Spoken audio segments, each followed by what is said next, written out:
Cérémonie d'ouverture des JO 2024, une catastrophe, un spectacle infernal, on dit certains.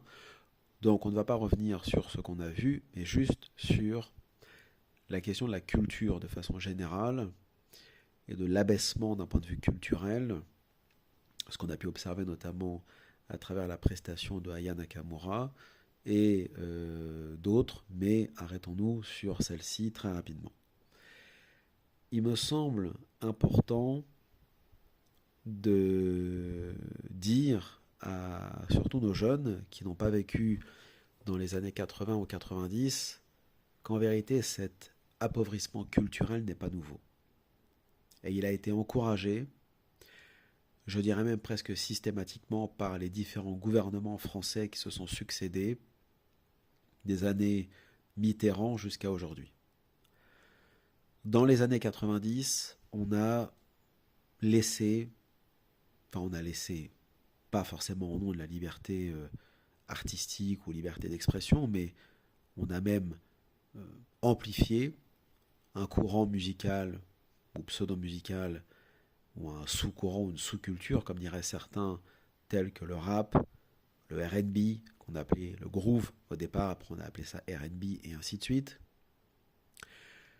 Dans les années 90, on a amplifié tout cela, on a laissé des radios comme Skyrock, Fun Radio, Europe 2, etc. aller dans cette direction. Et on a, à partir de ces radios et de ces magazines partout qui en faisaient la propagande, accepté d'intégrer ces courants musicaux aux victoires de la musique, dans des publicités, dans les centres commerciaux, partout. On les a totalement intégrés à la société. Qu'ils se produisent librement, c'est une chose. Qu'on les érige en modèle pour la jeunesse et pour la société, alors que les discours, dans l'absolu, qui sont tenus par ces rappeurs et ces chanteuses de R&B, relèvent de la dépravation, encore une fois, de l'appauvrissement culturel, comme avait dit une fois Zemmour, même si on peut ne pas aimer Zemmour, à un slammer, ce que vous dites, ce que vous écrivez, ce que vous rappez ou slamez, n'est qu'un ramassis de rimes pauvres. Et c'est la vérité.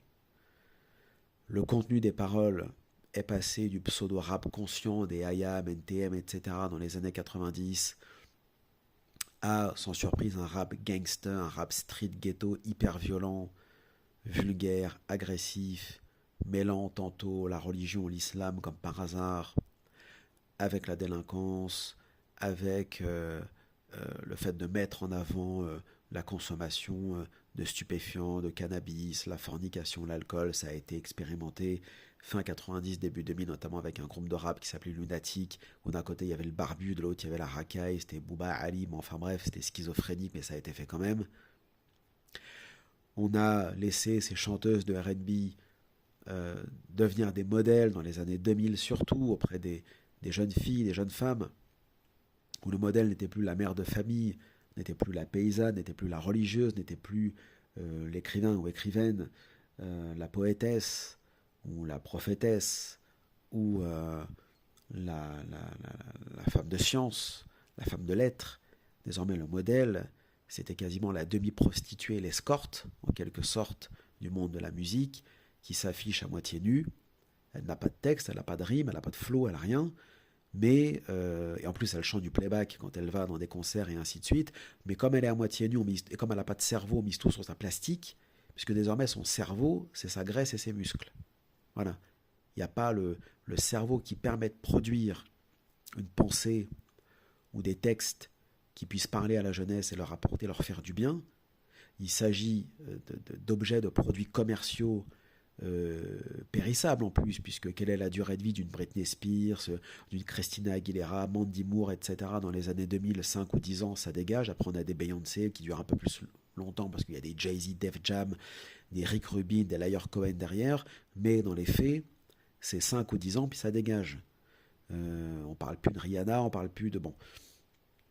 Donc, on met en avant, tantôt côté femme, la plastique, le féminisme, les pseudo-discours libertaires qui tournent autour du sexe en permanence, c'est-à-dire de l'obsession du culte du corps et du nihilisme, en fin de compte, au niveau du discours, puisque c'est drogue, alcool, luxe, bijoux, soirées, champagne, voitures, cribs, comme ils disent les Américains, c'est-à-dire les grosses baraques, les mansions, les quasiment châteaux manoirs. En gros, c'est ça le but de la vie qu'on enseigne à nos jeunes, qu'ils soient croyants ou pas d'ailleurs.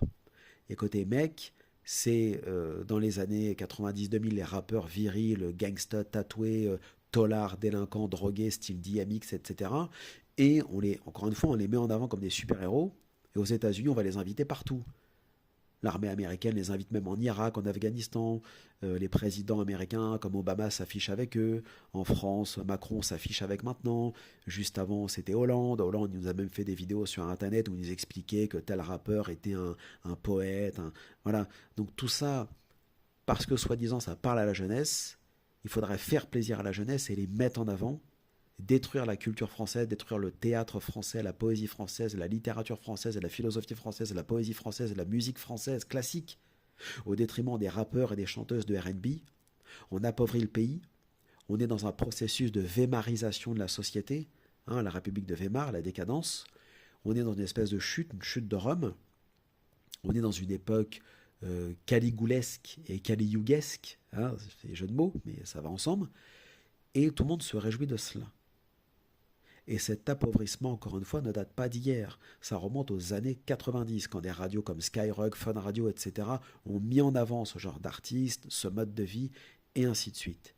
Et il a fallu accepter cela. La société l'a accepté, les politiques ont capitulé. Et au final, voilà ce qu'on nous sert à la fête de la musique, même à l'Élysée, avec Macron, avec d'autres, peu importe, et lors de la cérémonie d'ouverture des JO. C'est-à-dire que voir une Céline Dion, personnellement, que j'ai toujours détesté parce que c'est pas mon style musical, c'est-à-dire en gros voir une femme blanche, bon, après elle aurait été noire, ça aurait été pareil, ou chinoise, maghrébine, on s'en fout, mais voir une femme blanche hétérosexuelle chanter, parce qu'elle faisait pas de playback à ma connaissance, une musique d'amour hétérosexuelle au milieu de ce qu'on a vu à côté, vous savez très bien quoi, c'est presque un acte de résistance en fait, en 2024. Alors qu'il y a 20 ans, 30 ans, Céline Dion, c'était de la mauvaise variété francophone à mon sens. C'était comme Francis Cabrel, Alain Souchon, c'était chiant, pénible, et puis c'était que pour les boomers. Mais avec le temps, c'est devenu presque du Mozart, du Beethoven ou du Wagner, tellement il n'y a rien en fait. Tellement on est dans l'ère du vide, on est dans le nihilisme le plus total et dans la nullité la plus inégalable, qu'on va considérer que Céline Dion, Alain Souchon, Cabrel et les autres, c'est le nec plus ultra. Voilà où est-ce qu'on en est aujourd'hui. Et cet appauvrissement, je le dis, je le répète, date des années 90. Dès qu'on a commencé à laisser des chaînes comme M6, par exemple, dans les années 90, prendre le dessus sur des France Culture, aujourd'hui qu'on peut plus, ou France Inter qu'on peut plus écouter parce que c'est de la propagande à tous les niveaux, propagande systémique, covidiste, etc. Bref, une fois que la culture française, avec son histoire, avec sa musique, avec ses orchestres et ainsi de suite, ont été éradiqués pour qu'on y mette à la place de la street, de la sous-street culture, c'est-à-dire des types et des filles qui débarquent avec des bombes pour faire des graffitis, pour taguer les métros, les murs. Et on appelle ça de l'art. Alors qu'on a des tableaux, on a des Claude Monet, etc. On a des Van Gogh partout, dans des musées. Enfin voilà ce qui devrait plaire à la jeunesse, voilà ce qui devrait être montré à la jeunesse. Non, à la place, c'est le plug anal, le vagin de la reine, pour ceux qui se rappellent, et ce qu'on vient de voir à Bâle, en Suisse, la semaine dernière, c'est-à-dire une espèce de god, voilà où ce qu'on en est en fait. C'est-à-dire qu'on passe d'une culture européenne classique, avec ses défauts, mais avec surtout ses grandes qualités, à la décadence la plus sauvage, la plus extrême, et la plus absurde, et la plus nihiliste qui soit. C'est l'appauvrissement de la culture, c'est l'appauvrissement spirituel même et philosophique en quelque sorte qui rend fou les Gaulois, les Français. C'est pas la couleur de peau d'Aya Nakamura dont tout le monde s'en fout, même si incontestablement il y a une poignée de racistes, racialistes, identitaires dans le sens racialiste, qui vont dire que parce qu'elle est noire, on s'en fout. Le réel, c'est qu'elle est nulle. Elle n'a pas de texte. Ce qu'elle dit ne veut rien dire. C'est même pas des rimes, c'est même pas des phrases. Et en plus, moi j'ai de la peine pour les pauvres chorégraphes autour d'elle qui, elles, dansent au moins.